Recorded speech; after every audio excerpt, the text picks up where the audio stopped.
estamos aqui hoje a tentar compreender é como é que passamos esta mensagem da importância da cultura de cobertura, não pela via das obrigações que foram postas pela PAC, mas sim pelos benefícios que nós temos nesta cultura.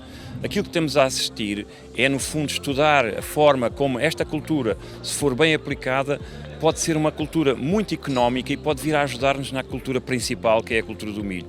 Por isso, aquilo que nos importa, muitas vezes, é adaptar a cultura de cobertura aos nossos solos, aos nossos climas, às datas de sementeira e não uma regra cega como estava previsto. E por isso, queremos que haja espaço agora, que já houve alguma abertura para que se fizessem adaptações à medida e que ela seja usada principalmente para trazer os agricultores para esta agricultura cada vez mais exigente, esta agricultura de conservação, uma agricultura que tende a melhorar o solo, que tende a deixar a cultura de forma a não ter ter alguma forma de rotação para quem faz a mesma cultura na primavera, e isto vem-nos ajudar a cortar esse ciclo de uma cultura só. Isto que estamos aqui a assistir hoje, que é ver todos os tipos de culturas de cobertura que podem ser instaladas e depois perceber que vantagens é que isso terão para o solo. Obviamente terá vantagens para o solo numa lógica de saúde do próprio solo. Terá algumas desvantagens na implementação da cultura seguinte. Há casos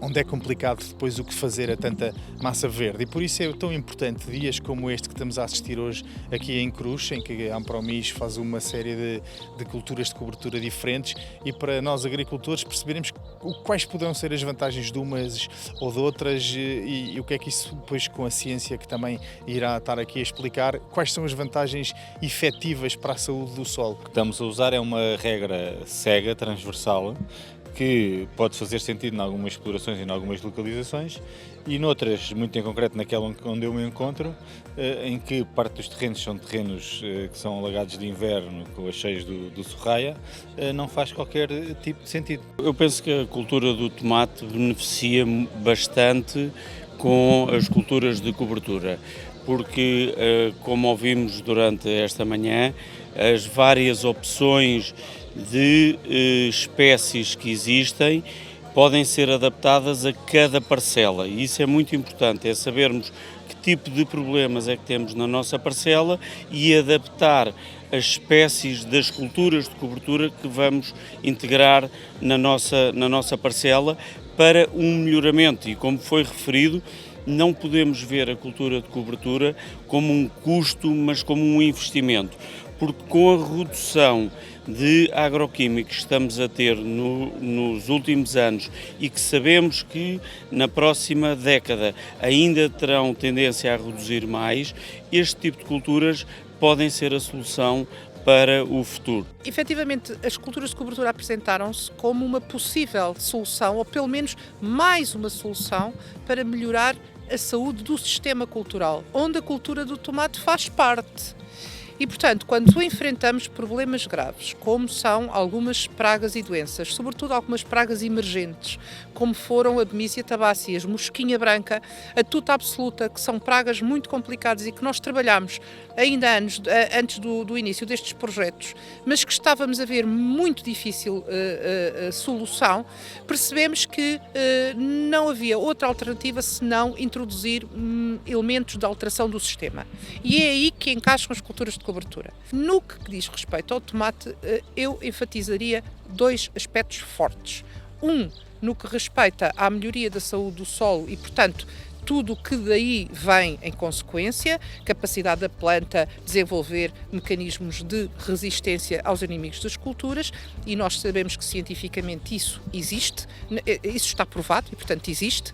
Essas condições para a planta poder melhor tolerar a presença desses herbívoros, desses organismos que se alimentam, e, portanto, e por outro lado, a questão das infestantes.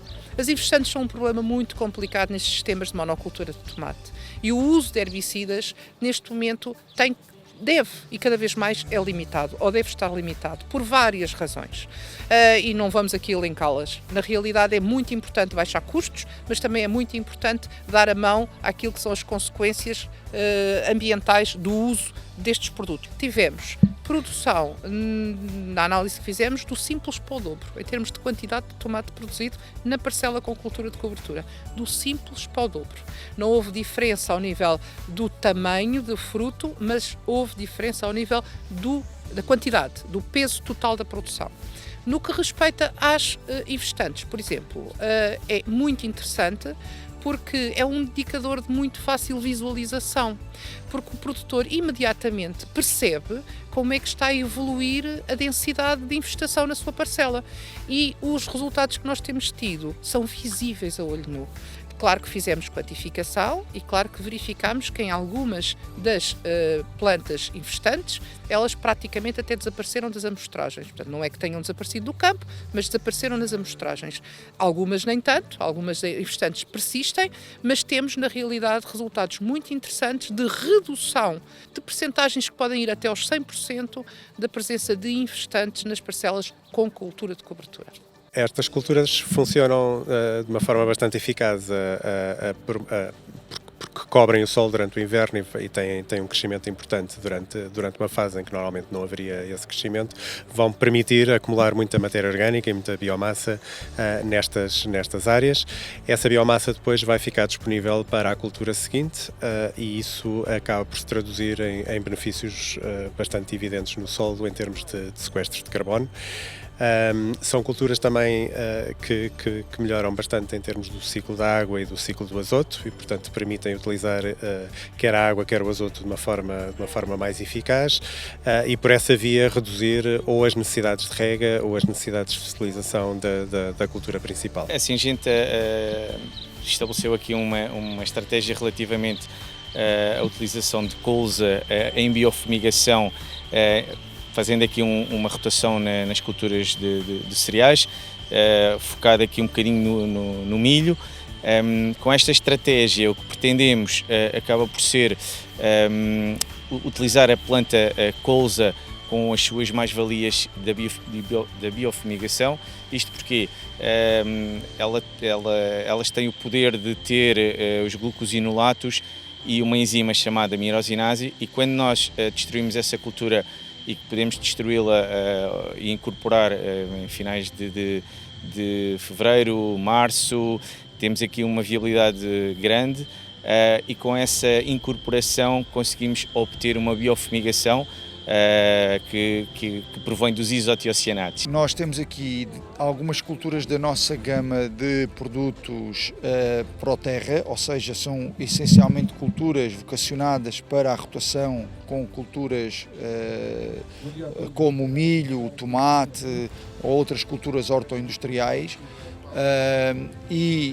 Quisemos trazer aqui 3 produtos distintos nessa gama. O N-Max, que é uma cultura essencialmente para o input de azoto no solo constituído à base de leguminosas, em que tem uma grande taxa de fixação de azoto.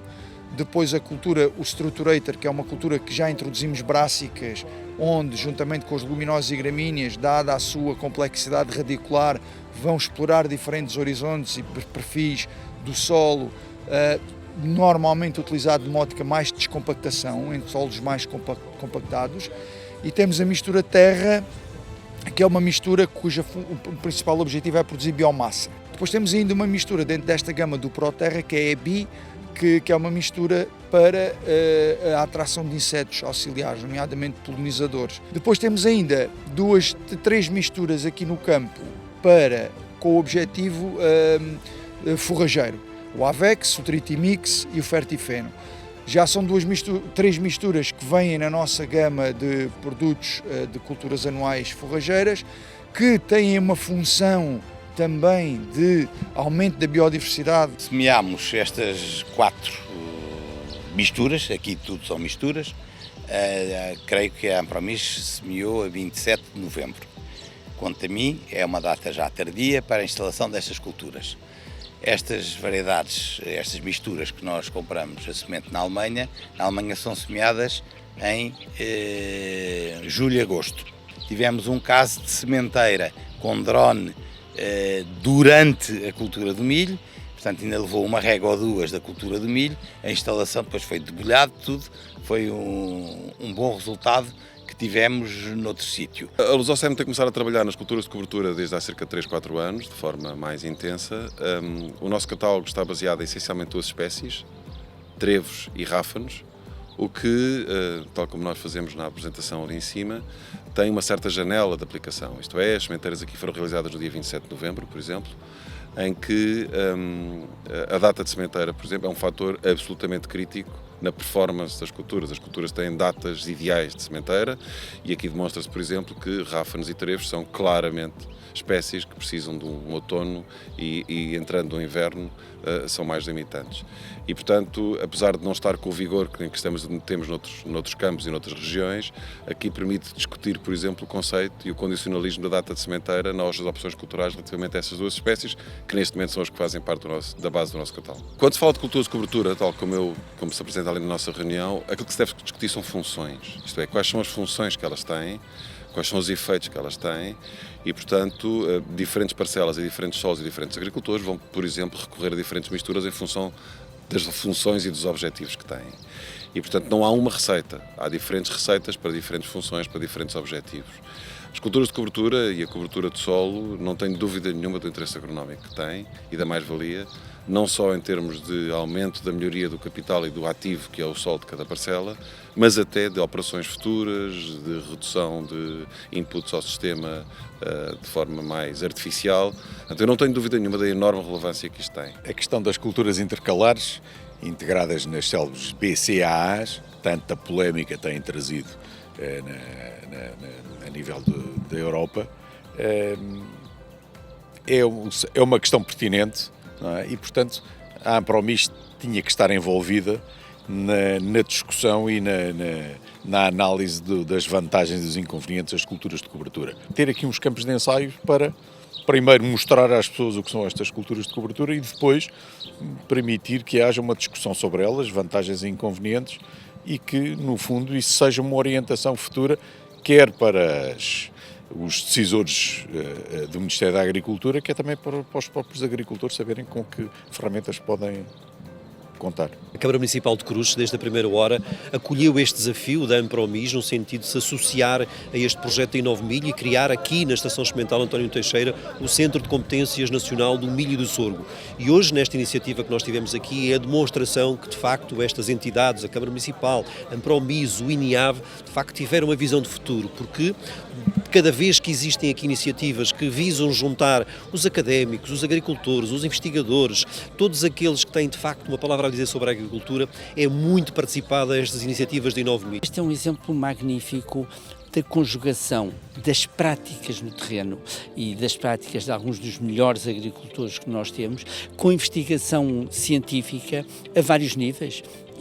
Da escola aqui de Santarém, à Universidade de Évora, ao ISA, várias instituições de ensino que colaboram diretamente com os agricultores no terreno, com experiências práticas e que depois as tornam públicas, as espalham. É preciso também que o Ministério se capacite disso, apoie estes centros. Portanto, nós temos que ter consciência que o que está a ser feito é muito iniciativa de cada um e houve aqui um mérito muito grande de se fazer a ligação às universidades, aos politécnicos, etc. Mas nós temos que generalizar isto ao conjunto do país e temos que fazer perceber a todos os agricultores que a adaptação é fundamental.